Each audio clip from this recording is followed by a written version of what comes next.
সুফল আসছে না। তো দেখা যায় এক সাইড পঙ্গু হয়ে গেছে বা অবশ হয়ে গেছে, প্যারালাইসিসে পরিণত হয়েছে, কিন্তু পর্শশক্তি বিদ্যমান।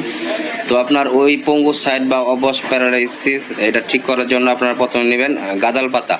ওই গাঁদাল পাতা সংগ্রহ করে, সেই গাঁদাল পাতা থেতু করে বা ব্লেন্ডার করে রস সংগ্রহ করে কুসুম গরম করে দৈনিক 2 থেকে 3 বার কুসুম গরম করে প্রতিদিন 2 থেকে 3 বার করে, যে সাইড আপনার পঙ্গু হয়ে গেছে বা অবশ হয়ে গেছে, প্যারালাইসিসে পরিণত হয়েছে, ওই সাইডে যদি দৈনিক 2 থেকে 3 বার করে ভালো করে ম্যাসেজ করেন, তাহলে 10 থেকে 12 দিনের ভিতরে আপনার যে সাইড পঙ্গু হয়ে গেছে বা অবশ হয়ে গেছে বা প্যারালাইসিসে পরিণত, সেটা সম্পূর্ণ ঠিক হয়ে যাবে।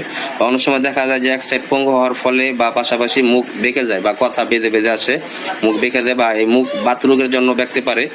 তো যদি মুখ বেঁকে যায় তাহলে আপনারা দেশি রসুন থেকে 2 কোয়া রসুন নেবেন। দেশি রসুন থেকে 2 কোয়া রসুন নিয়ে এটাকে থেতু করে দুধের যে মাখন, ওই দুধের মাখনের সাথে মিক্স করে সকালে একবার রাতে একবার ভরা পেটে এভাবে কিছুদিন খাবেন। এবং ওই পাশাপাশি যে গাঁদাল পাতার যে রসটা, ওটা যদি আপনারা ম্যাসেজ করেন, তাহলে আপনার যে পঙ্গুত্ব এটা সম্পূর্ণ ঠিক হয়ে যাবে বা অবশ প্যারালাইসিস এটা সম্পূর্ণ ঠিক হয়ে যাবে। আর মুখ বেঁকে গেলে আপনারা রসুন 2 কোয়া রসুন মাখনের সাথে মিক্স করে প্রতিদিন দৈনিক 2 বার করে খাবেন, তাহলে আল্লাহর রহমতে সম্পূর্ণ ঠিক হয়ে যাবে।